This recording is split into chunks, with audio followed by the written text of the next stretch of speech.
je fasse pour que les gens de Ronchamp sachent que j'avais présenté une maquette du square? Il fallait que je la fasse inscrire à l'ordre du jour. Ça c'est, parce que moi il y en a plusieurs qui m'ont dit qu'ils t'avaient vu au marché ou devant le Alors square. tu comptes comme ça que j'aille au marché pour la montrer? Moi, je trouve que j'ai été vraiment censuré. Là, je vous présente la maquette à tous les conseillers, et tout d'un coup, il n'y a plus rien du tout dans le compte-rendu. Alors expliquez-moi ce que j'aurais dû faire pour que figure dans le compte-rendu la présentation de la maquette du square. Il y a 2 ans avant. Tout simplement parce que c'était déjà clos. C'était fait. Non, mais pour le prochain conseil, qu'est-ce que je dois faire? Qu'est-ce que je dois faire pour exister dans le prochain conseil? Demande aux journalistes de venir. Non, moi j'aurais voulu que ça soit à l'ordre du jour, ma présentation de maquette. Tu peux demander que ce soit mis à l'ordre du jour. Que ce soit un point Mais il faut le savoir, maintenant, c'est trop tard. ça. Vous mettez des questions municipales, là. Je ne sais pas très bien à quoi ça rime, hein. En tout cas, je vous fais des compliments pour le square. On dirait l'entrée d'un camp de concentration. Et on dirait en plus... J'exagère quand même un peu là. On dirait en plus... Sans déconner. On pourrait croire que c'est un four solaire, en tout cas. J'ai honte, franchement. Non, mais dis Ah, mais donc, sans déconner. mon père est mort en déportation, Oui, bah je écoute, ne vais pas m'amuser. oui, et alors Je ne vais pas m'amuser à l'insulter. Oui, mais, Ah. mais enfin, un four, tu te rends compte de ce que tu dis? C'est un four solaire. Non, mais, non, Avec ce que la t'as dit avant, juste avant là. Oui, un four solaire. Je te dis, j'ai pas dit autre Non, t'as pas chose. dit ça avant. Hein? J'ai dit que ça ressemblait à l'entrée d'un camp de concentration. C'est vrai. Chacun ses opinions. Monsieur De Villers. Oui. Waouh. Vous allez encore vous attirer. On va encore dire que vous servez la soupe à Monsieur De Villers, Monsieur Durin. Il faut que je mette à l'ordre du jour ce dont je veux parler, c'est ça? Vous décidez pas de l'ordre du jour, Monsieur Durin. Vous demandez l'inscription d'un sujet à l'ordre du jour. Et c'est le maire qui décide. Et je crois que vous avez eu la réponse. Vous êtes victime, Monsieur Durin, je vous l'ai dit tout à l'heure, je vous le redis, vous êtes victime du fait que la censure dont vous faites l'objet là, c'est la censure qu'ils ont soigneusement organisée pour m'exclure moi des comptes rendus du conseil municipal. Donc de fait, vous êtes de fait exclu. Moi, avant de parler des affaires de la commune, j'aimerais publiquement dénoncer l'attitude de la militante politique qui sert de correspondante à ses heures perdues pour un journal local et qui, à la suite de son irruption hystérique au cours des débats lors du dernier conseil relativement à l'examen porté à l'ordre du jour concernant le nom du square dont vient de parler M. Durin, qui a osé justifier auprès de sa directrice d'agence qu'elle était intervenue en séance du conseil municipal parce que j'avais osé attaquer l'Est républicain et parce que j'avais osé attaquer et donc citer le nom de la directrice d'agence. Quand on est de gauche, on est décidément bien malhonnête. Monsieur Cornu, au dernier conseil municipal, vous vous êtes invité à la vidéo. Votre présence aujourd'hui confirme que malheureusement le ridicule ne tue pas, en osant demander une confrontation avec Madame Demézy, dont j'ai appris que vous n'osiez même pas croiser le regard à la fête de l'école de Mourières. Je souhaite vous donner lecture d'un message qui avait été publié sur ma page Facebook de conseiller municipal. Donc Madame Vimard, épouse de Mézy, qui indique « Merci d'avoir tenu parole et d'avoir parlé de mon problème d'arrêt de bus lors de ce conseil. Je précise que oui, je vous ai fourni des documents et autorisé à me citer.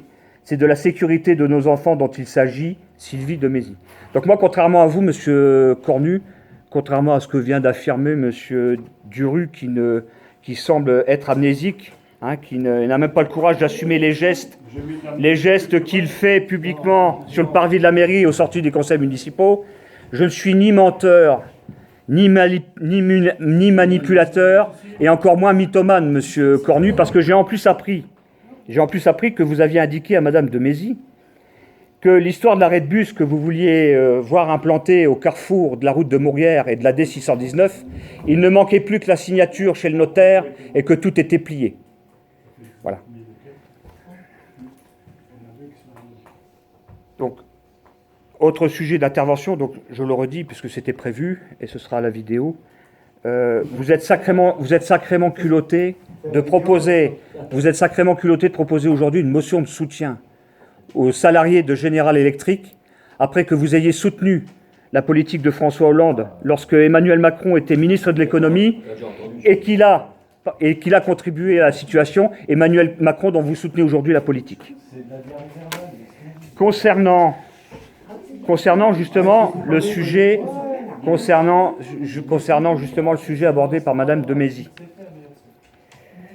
Moi, je suis aujourd'hui, on va dire, soulagé que la région ait enfin écouté Monsieur de Villers en faisant droit à l'ensemble des demandes qui ont été formulées, soutenues par les familles signataires des pétitions, dont vous avez su reprocher l'implication lorsque ces personnes se présentaient au secrétariat ou lorsque vous pouviez les voir dans la rue. Reprocher à des personnes de soutenir une pétition lancée par M. de Villers, parce que c'est M. de Villers, alors que l'on parle quand même d'un sujet qui apparemment vous est totalement étranger, celui de la sécurité des enfants, vous confirmez là que vous êtes totalement irresponsable. Alors, M. Durpois, au dernier conseil, vous êtes aussi incrusté dans la vidéo par parole. Vous avez dit, M. de Villers, vous n'avez rien inventé. Effectivement, si j'ai rien inventé, aujourd'hui j'ai la satisfaction, contrairement à vous, qui ne faites que de vous coucher devant les décisions de cette majorité, j'ai la satisfaction, moi, aujourd'hui, d'avoir fait échec au projet insensé que vous aviez présenté dans la presse, qui consistait à abaisser la vitesse à 50 km/h sur le secteur de Gratry et Recollonne, et de mettre simplement des panneaux lumineux, comme c'était fait au banc de Champagné, et comme j'avais rappelé la totale inefficacité lors du dernier conseil. Le 26 juin 2019, Michel Nuno, vice-président en charge des transports, m'écrit « J'ai bien reçu vos différents courriers relatifs aux arrêts de transport scolaire de Ronchamp et vous remercie de votre implication pour l'amélioration des conditions de prise en charge des élèves de la commune. Je pense qu'on ne peut pas être plus clair. Il me fait état également, il m'envoie également la copie qu'il vous a adressée, monsieur le maire, dans lequel il y a une phrase qui a particulièrement attiré mon attention. Je la lis à l'entête du paragraphe 3. En l'absence de formulation écrite de votre part sur un projet d'amélioration de la sécurité des arrêts. Ça veut dire que contrairement à ce que vous indiquiez depuis 1 an et demi, vous n'avez jamais rien fait, jamais la région ne vous a empêché de faire quoi que ce soit, d'agir pour le bien et la sécurité des enfants à Ronchamp, parce que jusqu'à présent vous expliquiez toujours, c'est pas notre faute, c'est la région qui veut pas, on a là la preuve, et en plus j'ai la satisfaction de constater que vous êtes enjoint à effectuer les travaux d'aménagement nécessaires à la totale mise en sécurité des 2 arrêts définis, donc à côté des Restos du Cœur de Recologne et dans le délaissé de route de Gratry, pour la rentrée septembre 2019. Ça veut dire que vous avez traîné les pieds pendant 18 mois, vous avez maintenant 2 mois pour vous mettre à jour. Et en plus, on vous demande de prendre en compte la sécurisation piéton. Ce qui veut dire qu'à partir de maintenant, vous êtes dorénavant obligé de faire droit aux demandes des riverains de la route royale, qui depuis des années vous demandent de faire quelque chose pour améliorer la sécurité dans cette rue, qui sert de raccourci à tous les automobilistes qui roulent comme des fous, également en sens inverse, pour éviter le carrefour avec le relais campagnard. Vous avez 2 mois pour le faire. Je suis riverain de cette rue. Je suis parent d'élèves concernés. Aujourd'hui, clairement, l'autorité organisatrice des transports indique que les mesures de sécurité doivent être prises. Vous avez 2 mois, ça doit être fait pour la rentrée septembre. Ça y est, c'est bon? Si à la rentrée septembre, ce n'est pas fait, C'est bon? si d'ici que ce soit fait, il arrive quoi que ce soit à mes enfants, là vous êtes enjoint par l'autorité organisatrice de transport à faire enfin votre travail. Il arrive quelque chose à mes enfants, je m'en occuperai moi-même. Concernant le 4e sujet, j'aimerais, monsieur le maire, déplorer la lâcheté dont vous et votre équipe, parce que de toute manière, tout le monde est solidaire là-dedans, vous faites preuve au sujet du remembrement, puisque manifestement, j'en entends beaucoup parler, manifestement, vous n'avez même plus le courage d'aller affronter les administrés, qui sont fort mécontents, et contrairement à ce que vous dites ici, ils ne sont pas très peu, ils sont beaucoup. Vous n'avez même plus le courage d'assister aux commissions, vous n'avez même plus le courage d'aller croiser les gens, et maintenant, d'après ce que j'ai entendu, vous vous lavez même les mains, puisque maintenant vous avez le beau jeu de dire, en plus de M. Cornu, qui déclare « Moi, c'est pas mon affaire, le problème c'est qu'il est dedans aussi », c'est plus mon problème, c'est un problème entre vous maintenant. Vous avez le beau jeu aujourd'hui d'avoir trahi, trompé, manipulé les gens dans le cadre du remembrement, d'avoir foutu la merde, parce que vous avez foutu la merde. Vous avez réussi à monter les administrés, certains administrés, les uns contre les autres. Donc vous avez beau jeu aujourd'hui de leur dire, maintenant c'est votre problème. J'espère que vous en répondrez aux prochaines élections.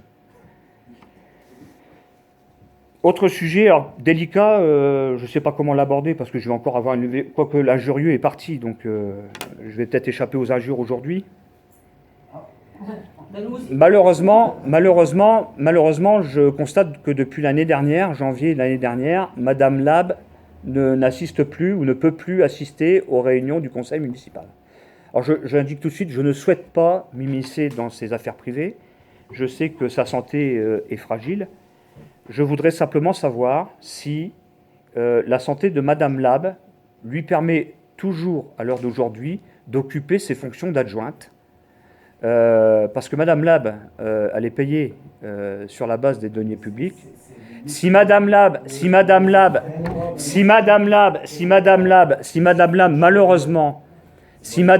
malheureusement, ne peut plus occuper ses fonctions en raison de son état de santé, pourquoi est-ce qu'elle les occupe officiellement toujours aujourd'hui? Bon, vous avez autre chose? Pas de réponse. J'aimerais réagir à la sidérante et inacceptable mise en scène qui a eu lieu à l'école du centre lors de la fête de l'école primaire du centre, dans laquelle M. Bardet, Michel Bardet, a pris le soin de tenir des propos diffamatoires, totalement diffamatoires à mon encontre, des propos dont on peut se demander d'ailleurs s'ils étaient les bienvenus à cet endroit et à ce moment-là, surtout en mettant en scène des enfants d'école maternelle, qui ne me connaissent même pas et dont on peut se demander s'ils ont d'ailleurs saisi la totalité des propos qui ont été tenus. Alors, je ne vais pas m'épandre là-dessus. J'indique simplement avoir saisi l'autorité du procureur de la République en déposant plainte pour diffamation publique, et que cette plainte, si elle est jugée recevable par l'autorité judiciaire, sera étendue pour complicité à vous-même, monsieur le maire, puisque cette manifestation s'est nécessairement tenue selon le droit avec votre autorisation. D'ailleurs, j'attends toujours que vous me communiquiez l'autorisation écrite que vous avez faite à la directrice d'école qui en a fait la demande. Elle s'étendra naturellement aux enseignantes qui étaient sur place, et notamment aux deux directrices d'école, l'école maternelle et l'école primaire, puisqu'elles ont contribué aussi au déroulé de ces propos, et naturellement à M. Durpois, puisque M. Bardet citait l'association dont il était président au moment des faits, et puisque M. Durpois, vous avez refusé que j'y réponde le jour même, en me prétextant que c'était ni le lieu ni l'endroit, vous auriez dû avoir la délicatesse et la prudence de faire les mêmes observations à M. Bardet. Donc, Dernier point. Attendez, je vais vous répondre. Je vous ai dit que ce n'était pas le moment. Oui, les propos qu'a tenus M. Bardet, ce n'était pas non plus le moment. Écoutez, en tant que président des amis de l'école, je ne l'ai même pas entendu. Ah bon, vous êtes l'un des seuls. Parce que quand on regarde la vidéo, Dieu merci, Dieu merci, il y a une maman qui a eu le temps de filmer une partie de l'allocution, et là, vous ne pouvez plus dire que ça ne s'est pas passé. Et en plus, quand on entend les applaudissements, sans doute ceux de vos amis, dont celui de votre femme, dont on aperçoit la silhouette sur la vidéo, mais de toute manière, peu importe que vous ayez entendu ou pas, ces propos ont été prononcés au nom de l'association dont vous étiez président, parce qu'aujourd'hui, on ne sait même plus si vous l'êtes encore ou pas, mais de toute manière, que vous ayez entendu ou pas, c'est pas le problème. Alors, Dernière chose. Attendez, je vais revenir sur un truc. Il y a un fameux conseil qui s'est passé quand votre fils a posé une fleur au monument. Oui. Vous avez bien dit que votre fils n'a rien à voir avec ça, qu'il est libre de faire ce qu'il veut. J'ai surtout réagi sur le fait que mon fils avait été qualifié de fasciste par l'un des membres de la majorité que vous soutenez aujourd'hui. Et quand on est adulte élu de la République, insulter un gamin de 8 ans de fasciste parce qu'il va déposer une fleur bleu-blanc-rouge, un monument aux morts, il faut sacrément faire preuve d'intelligence. Sacrément. Écoutez, voilà. Mais tout ça parce qu'il est le fils de Villers, donc c'est forcément un facho. Mais vous Voilà. n'êtes pas gêné sous le préau avec mon épouse?